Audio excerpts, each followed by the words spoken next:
మీ అందరికీ నిజంగానే అది దాని సర్ప్రైజ్ అని సినిమాలో చేయటం కాదు, నిజంగా మా వెంకీ కుటుంబలను ఈ నితిన్ వీళ్ళిద్దరు కలిపి డేవిడ్ వార్నర్ గారిని పట్టుకొచ్చారు.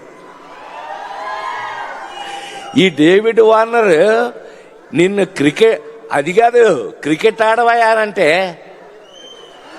ఆట్లాడు.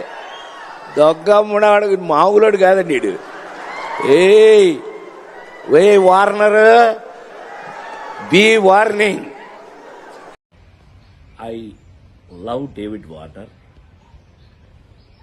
I love his cricket. David Warner love our films, love our acting. So మేము నాకు తెలిసి ఒకళ్ళకి ఒకళ్ళం బాగా క్లోజ్ అయిపోయాం. ఏది ఏమైనా ఈ జరిగిన సంఘటన మిమ్మల్ని ఏదైనా మనసు బాధ పెట్టున్నట్టయితే ఎవరినైనా తెలియకుండా, నేను నిజంగా ఉద్దేశపూర్వకంగా అన్నది కాదు కాబట్టి, అయినా కూడా ఐ ఫీల్ వెరీ సారీ. నేను మీ అందరికీ సారీ చెప్తున్నాను. అలాంటిది ఇంకెప్పుడు జరగకుండా చూసుకుందాం.